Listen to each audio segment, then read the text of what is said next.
Hello friends, welcome back to the part 2 of जंगल का election. जैसा कि हमने अपनी प्रीवियस स्टोरी में देखा था कि हाथी, मोर और शेर ने इलेक्शन के लिए अपना अपना नाम दिया था। और वैसे तो बंदर ने भी दिया था, लेकिन बंदर ने चीटिंग की थी। इसकी वजह से इलेक्शन कमिश्नर जो कि भेड़िया है, उन्होंने उसका नाम हटा दिया था। और दोबारा से इलेक्शन कैंपेन हुए, दोबारा से इलेक्शंस हुए। अब आ गया है इलेक्शन के रिजल्ट का दिन। जंगल में एकदम सन्नाटा है। सारे लोग एक दूसरे की तरफ गौर से देख रहे हैं, कंफ्यूज्ड हैं, परेशान हैं और सस्पेंस भी है, क्योंकि कौन जीतेगा, कौन हारेगा, किसकी सत्ता बनेगी, कौन अच्छा राजा साबित होगा। सब अपने अपने टिप्पणी एक दूसरे को दे रहे थे।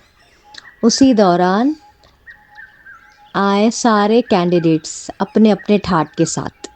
सबसे पहले हाथी राजा पगड़ी पहनकर, सूंड हिलाकर, दुम हिलाते हुए आए, चिंगारते हुए।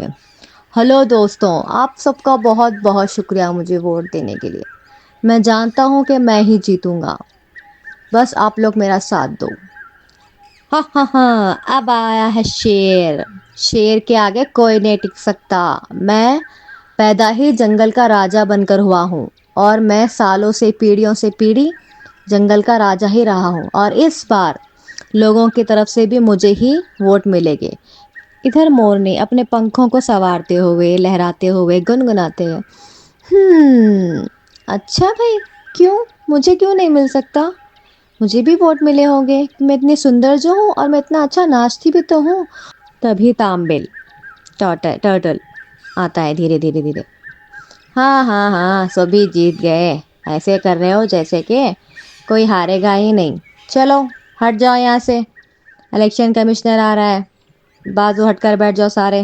भेड़िया गंभीर आवाज से, हमने पूरी रात वोटों का गिनती की है और इस नतीजे पर पहुंचे हैं कि जैसा कि पीढ़ी दर पीढ़ी जन्मों से जंगल का राजा शेर ही रहा है, तो इस बार जानवरों ने भी शेर को ही चुना है। वैसे ये जो भी निर्णय लिया गया है वो बहुत बेहतर है, क्योंकि राजपाट उसी को मिलना चाहिए जिसको उसकी जानकारी हो। शेर, बहुत बहुत शुक्रिया दोस्तों। मुझे उम्मीद थी कि आप मुझे ही वोट करोगे और हम मिलकर अपने जंगल को सुरक्षित करेंगे, इंसानों से, प्रदूषण से और हर वो चीज़ से जिससे हम जानवरों को नुकसान मिल रहा है। सभी जानवर खुश थे, सब ने तालियां बजाई।